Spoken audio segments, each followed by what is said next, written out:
I just want you to listen to a piece of audio. I know this is TV. We're supposed to work in pictures, but I've never been great at that.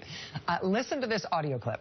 Tell me who the speaker is. That's going to be kind of easy. But also tell me roughly when you think the speaker said this. All right, listen. The problem that we have nationally in this country is that the two-party system, dominated by big money, is not delivering for ordinary people, which is why people are giving up on the political process, why they're not voting, and why there is a great deal of anger and frustration at the political system as it now exists. All right. Who is it? Not that hard. The distinctive Brooklyn accent gives away pretty easily that that is none other than Bernie Sanders. But if you thought that was a line from this year, if you thought that was some recent campaign interview Bernie Sanders gave in Iowa or New Hampshire or something, you would be wrong about that. Because what you just heard is from an interview that happened 26 years ago. Mayor Bernard Sanders of Burlington, Vermont. How does a socialist like yourself keep winning elections in a country we generally consider that has a two-party system? Well, I think we win in Burlington. I should point out that in Burlington, I am the mayor, and I've won on 4 occasions, but we have 13 people on our city council, our board of aldermen, and 6 of them are progressive, so it's not just me. We have probably the only strong 3-party city in the United States of America. And I think the reason that we win and continue to win is that increasingly people are frustrated and angry about a 2-party system, which is dominated by big money, which does not pay attention to the needs of working people or elderly people or poor people. And I think if you talk common sense to the people and you say the government is supposed to represent the needs of those people who today are not getting a fair shake, you know what? They'll vote for you. And the problem that we have nationally in this country is that the 2-party system, dominated by big money, is not delivering for ordinary people, which is why people are giving up on the political process, why they're not voting, and why there is a great deal of anger and frustration at the political system as it now exists. That was an interview that Bernie Sanders gave to C-SPAN all the way back in 1989 when he was the mayor of tiny Burlington, Vermont. But the themes that he hit in that interview, those are exactly the same themes that he is now campaigning on for president nearly 30 years later. Bernie Sanders has been on the national stage for more than 3 decades. And maybe more than anybody else, he has held and espoused the exact same beliefs. He has been driven by the exact same issues all that time. And because he is a freaking socialist, and he has called himself that for a very long time, not freaking, but socialist, because of that, he has been a consistent source of fascination for the national media. Bernie Sanders was first elected mayor in Burlington, Vermont in 1981. Then he was reelected a few years later. Then he was reelected again a few years later. And by then, this guy who was apparently not a fluke in this city in Vermont, he did start to get noticed nationwide. New England has a tradition of political independence going all the way back to the Boston Tea Party. And in Burlington, Vermont tonight, one very independent Yankee is being sworn in for his 3rd term as mayor. Tradition or no, Fred Briggs reports that some New Englanders find Bernard Sanders astonishing. They laughed at Bernie Sanders when he ran for mayor, not just because he was a brash outsider from Brooklyn, neither Republican nor Democrat, but because he was an avowed socialist, still. To us, what socialism means basically is democracy.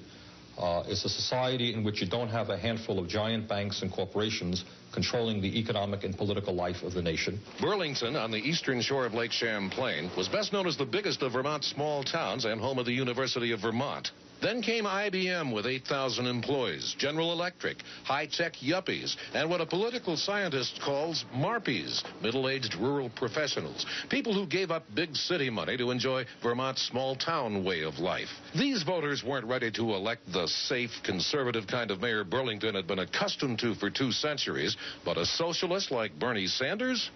The establishment, or what used to be the establishment here, thought that that first victory was a fluke. And even though Sanders has won twice since 1981, the old guard still can't quite believe that Burlington isn't what it used to be. A lot of new buildings now and a lot of old buildings gentrified into fern bars and boutiques.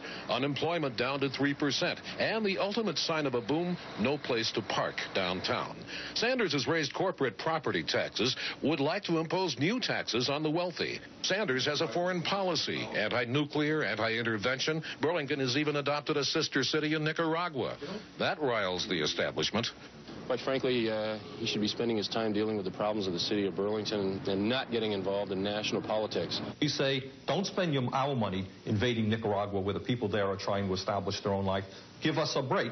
Give us some money for our cities and towns to lower property taxes. The establishment wishes he wore neckties, but it knows he won't. Someday, the opposition will try to recapture City Hall, but more than half the voters like it the way it is and tend to think that Bernie Sanders, as much as the boom, put Burlington on the map. Fred Briggs, NBC News, Burlington, Vermont. I wonder if he still has that sweater. That was April 1985. That was when the national started to discover this eccentric, confident, curly-haired socialist mayor from Burlington, Vermont. For a while, Bernie Sanders was just sort of an object of national media fascination. Hey, are we doing a piece about all the yuppies from the cities moving to New England? Call that socialist mayor guy. Rolling, rural, rustic, and removed. For many, Vermont is state of mind as well as a state of the union, luring thousands from New York, from Boston, from a nation that seems too much in a hurry. They want to live slow, they want to live quiet, they want to go to town meeting. They're trying to escape the fast lane and live the good life. Frank Bryan, political science professor, Vermont native, practitioner of hardscrabble life in the country, and co-author of a tongue-in-cheek book called Real Vermonters Don't Milk Goats. Nor do they drive Volvos, according to Bryan, and would never be seen with this on their bumper. So what do real Vermonters do? They want to do what they damn well please, and they'll let you do what you damn well please, as long as you don't interfere with them. This is the kind of town most people would assume to be quintessential Vermont. So let's assume that it looks the way it always did, and that the people here think the way they always did. But here and elsewhere, inroads from the outside world. Videos in the village store, cafes in former cornfields, factory outlets and farm towns. More than half the new immigrants live in Burlington, Vermont's largest city. Most adapted, but some didn't, wanted Vermont to adapt to them. That worries Bernie Sanders, who came here from Brooklyn and has been mayor 6 years. The people come up who are all so smart, they know so much. And they want to show us how we can be just like they were back home. Unfortunately, they left back home because they didn't like it back home. Bernie Sanders, 1987 in that clip, defending the way of life of small-town Vermont. But around that time, Bernie Sanders also started to show some political ambitions beyond just being a small-town mayor. At that time, he ran for governor of Vermont as a third-party candidate. He lost that race with only 14% of the vote. In 1988, he ran for Vermont's open congressional seat. He narrowly lost that race as well to a Republican named Peter Smith. But when that Republican, Peter Smith, ran for re-election 2 years later, Bernie Sanders smoked him, beat him by 16 points. And Bernie Sanders, from that point, has never looked back. He held that House seat in Vermont for the next 16 years. He was reelected to the House 7 times. He then ran for the U.S. Senate in Vermont. And you know that he won. But do you know that he won by more than 30 points in that race?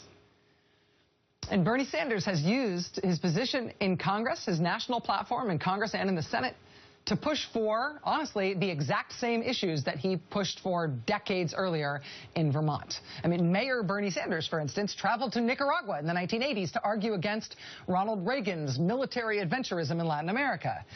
Well, here's how Congressman Bernie Sanders responded to the military adventurism of a new Republican president decades later in 2002.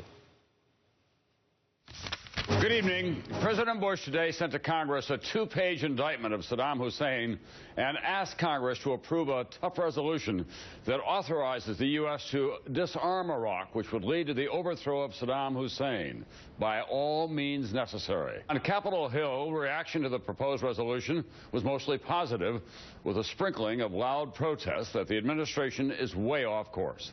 Here's NBC's Lisa Myers. But rather our last Today, for the first time, Congress's anti-war movement mobilized, launching an extraordinary broadside against the president. The president of the United States will lie to the American people in order to get us into this war. Our moral authority will be shot. We are leading to international annexation. Any country at any time, for any reason, can attack another country.